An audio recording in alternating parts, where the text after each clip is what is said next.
Doesn't matter. Yeah, that's this side. Yeah. Sorry, do you mind if I put this mic on you? Sure.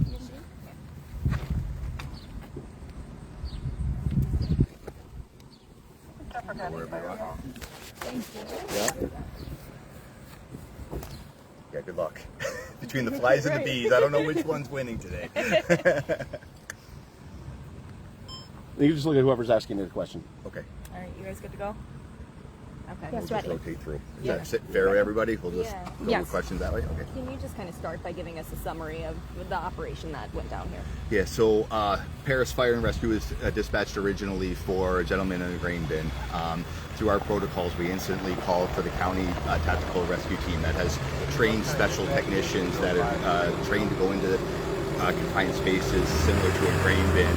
They were activated immediately, showed up on scene right with everybody else right away, and operations directly went into play to get them out. Sheriff's deputies arrived a little bit before us. They were able to discover that the patient was breathing, was conscious and talking, and had grain up to about his chest level. From that area. So from there, the tactical team went and deployed technicians into the grain bin with rope systems, where they're able to put a tubing system down around the patient, which then allows them to vacuum out all the bean that was around him, taking that pressure off of him. From that point, they put a harness on him and then raise him out with a ladder truck and bring him out. And through that entire time, he was talking with them, and coherent of what was going on, had movement of his things, and then was transported to the hospital. A rescue like this, I mean, when you get a call that someone is stuck in a grain silo like that, how dangerous can that be? Very dangerous, not only for the patient that's inside, but for the rescuers. And that's why it is so important that we keep the technicians coming, and we don't have deputies or property owners go in and try to make that rescue themselves. Bring the people who are training for this in to do the rescue, and they did an amazing job today and was a very successful rescue. Can you kind of go through which departments came to assist? Sure, and I apologize if I missed any. I don't have them all with me, but part of our auto response is Paris obviously came, and then with the tactical rescue team, you have Bristol, Summers, Pleasant Prairie. Kansasville went for a change of quarters for us at our station to cover any other calls coming in. From that point, we then also had City of Kenosha coming. Gurnee came, Randall came, Kansasville came with their rescue technicians as well, and Newport came as a chief for us, and I believe City of Racine actually came in as well. We brought them in to have more technicians available.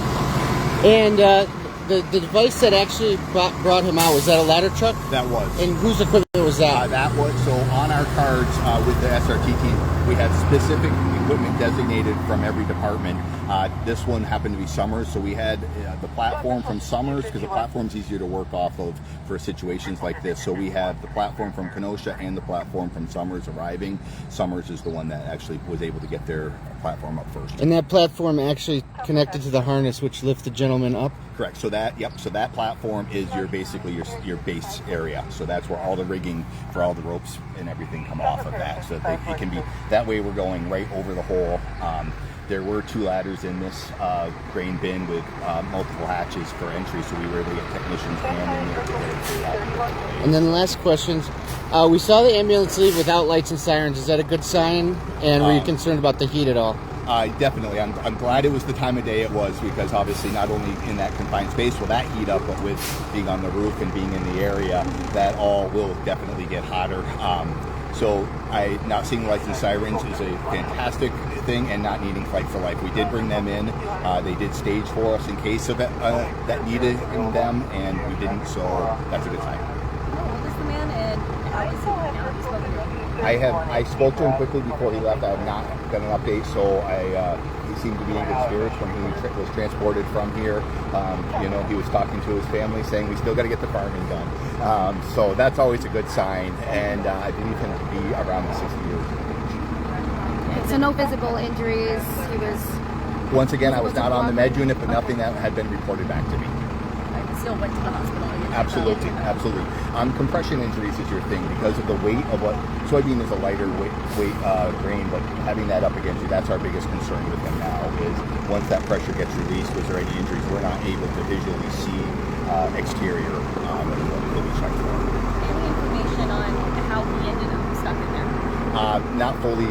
We're still investigating that to see what caused it. Obviously, it's farming season, so he was. I don't know if he was emptying the grain bin or what was. I haven't got that yet. Harvest season's always a dangerous time for farmers. I mean, you guys train for this specifically, right? Yeah, absolutely. We do train specifically on, once again, the technicians go for that. And Paris actually recently has worked an agreement with Waste Management for a property to be used as a training facility. And on that training facility, we do have an empty grain bin that we're going to be able to do more and more training thanks to them. So we're really looking forward to that. Because luckily we don't get a lot of them. But when we do, you have to be ready. Yeah. And I will say, and once again, I want to praise the team that was working. They did the hard work. So this is the truck. Sorry to interrupt. This is the truck that lifted him out, right? That was correct. Yep. Okay. And was that they're not always as successful as this one was. So they did a fantastic job.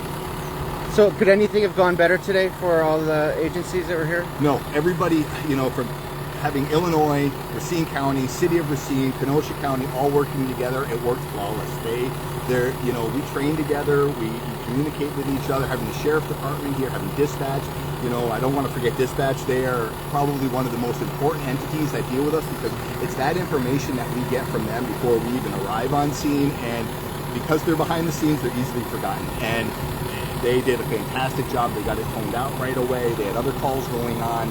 They stayed calm and got that done, and everything, from what we did a conversation with everybody right before I came to see you, and everybody's feedback was fantastic, and it was a very successful event.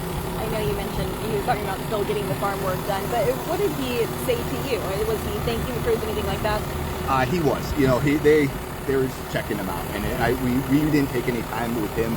For us, we gave that time to the family. We let the family say hi and all their wishes to him, and obviously getting him to the hospital as soon as possible is the priority. Is this the first grain rescue that you've had so far this year? It is. Yep, first one we've had. So hopefully our last. Is there any warnings or anything you would want to share for other people, other farmers in the area? Any warnings that they might avoid, something like this from happening? The biggest warning I have is if this is to ever happen to you or more or less your loved ones, don't jump in and try to make the rescue. That makes that situation a lot more dangerous, not only for you, but for them, because in this situation, he had it up. His head he was breathing, he was able to, move his extremities, he was able to breathe. The wrong type of involvement getting inside could have caused more to slide down on him, could have changed that environment completely for him. So if there's anything I can ask is please call 911 and let the professionals come and get him out. Any idea how many emergency responders were here today? Dozens? Dozens with multiple entities, agencies as we talked about. Okay. So. And to your point, not to try to help, but to call the professionals. You guys don't mind being called out, right? You'd prefer that somebody calls you and there's no emergency rather than not calling you if there is an emergency, right? We joke in Paris that they'll do it, try to work themselves, and we don't get the call volume that some of the cities get. And absolutely, please call us. That's our job. We are here 24 hours a day waiting for that call. That's what we are here for. We want you to call us because we would rather go home and not have to do anything. That's rewarding to us. That means you're okay. That's our job. So please call us. Happy ending here, though. Yes, absolutely. That's it for us. Yeah. All right. Thank